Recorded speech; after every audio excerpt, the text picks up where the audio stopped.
Bonjour tout le monde, merci de me suivre sur ma chaîne YouTube. C'est Patrick de l'Académie Équilibre Santé, plateforme de formation professionnelle en pratique naturelle de santé. Je vous invite ici à suivre la session de l'un de mes cours concernant l'utilisation de ChatGPT chez le praticien de santé. Alors vous retrouverez les autres sessions de ce cours très singulier sur ma chaîne YouTube. Et pensez à vous abonner à ma chaîne pour me dire si vous aimez ce cours, si vous souhaitez d'avoir d'autres cours de ce genre, et également pour suivre toute mon actu. Alors voici l'une de ces sessions de mon cours pour utiliser ChatGPT chez le praticien, tout de suite après le jingle.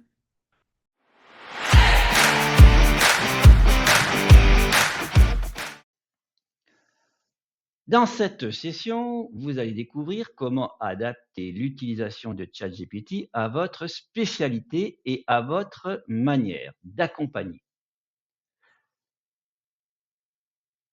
Chaque spécificité en pratique naturelle de santé est unique. Stress, sommeil, digestion ou équilibre global ne se travaillent pas de la même façon. Vous comprendrez comment formuler des demandes adaptées à votre thématique principale afin que ChatGPT vous aide à structurer, clarifier et transmettre vos contenus tout en respectant votre posture professionnelle. L'objectif n'est pas d'automatiser l'accompagnement, mais de libérer du temps et de l'énergie pour personnaliser la relation humaine là où votre valeur est irremplaçable.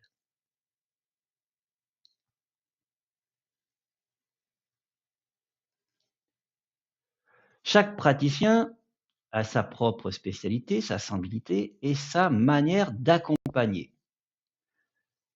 ChatGPT n'est pas un outil universel qui va fonctionner de la même façon pour tout le monde. Pour qu'il soit réellement utile, il doit être adapté à votre pratique et non l'inverse. L'objectif n'est jamais de standardiser l'accompagnement, mais de soutenir votre manière unique de travailler.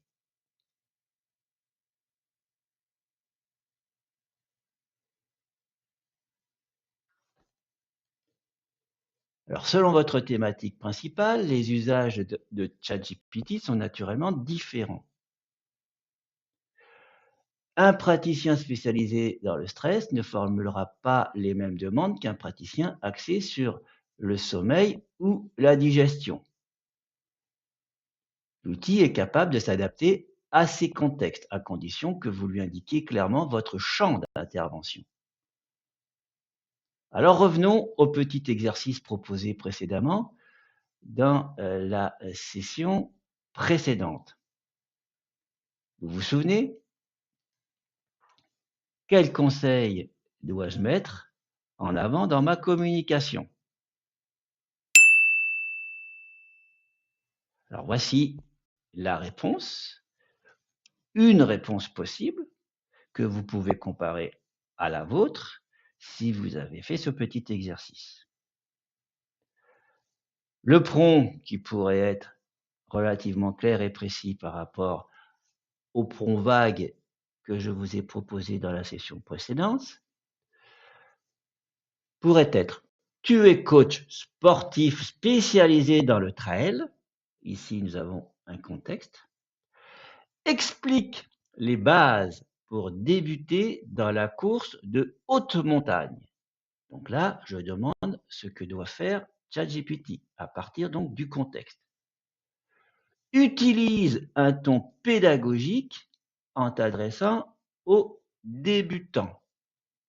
Donc je lui donne le ton, une précision donc, pour s'adresser à la cible, c'est-à-dire à des débutants qui désirent faire du trail en haute montagne.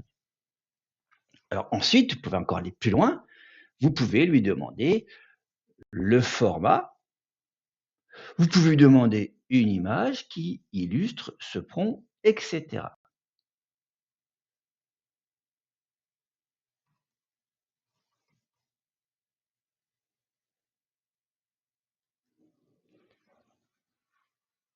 Alors voici un prompt très simple à adapter à votre spécialité pour l'accompagnement.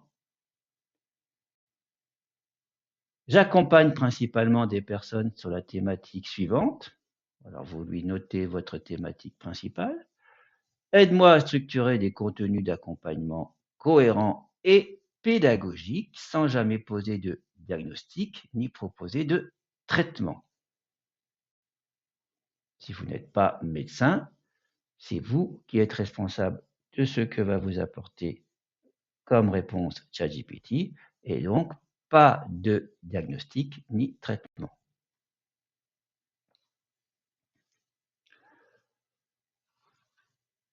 Voyons l'exemple pour l'accompagnement du stress. Dans une approche liée au stress, ChatGPT peut vous aider à structurer des explications pédagogiques, à organiser des séances cohérentes ou à rédiger des supports rassurants pour vos patients.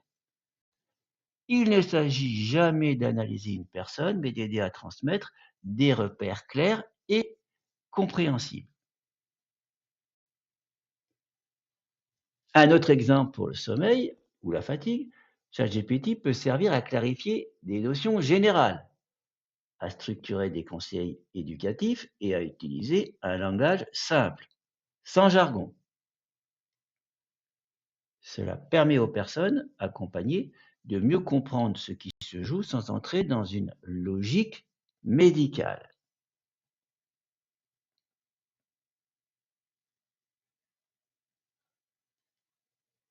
Alors j'insiste à nouveau sur le fait que quel que soit votre domaine, un principe reste fondamental, c'est vous qui guidez l'accompagnement. ChatGPT n'est là que pour soutenir votre réflexion, votre organisation et votre transmission. L'écoute, l'adaptation et la relation humaine restent toujours au centre.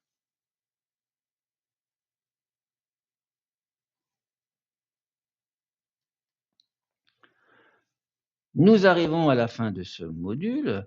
Vous commencez à bien formuler des demandes simples.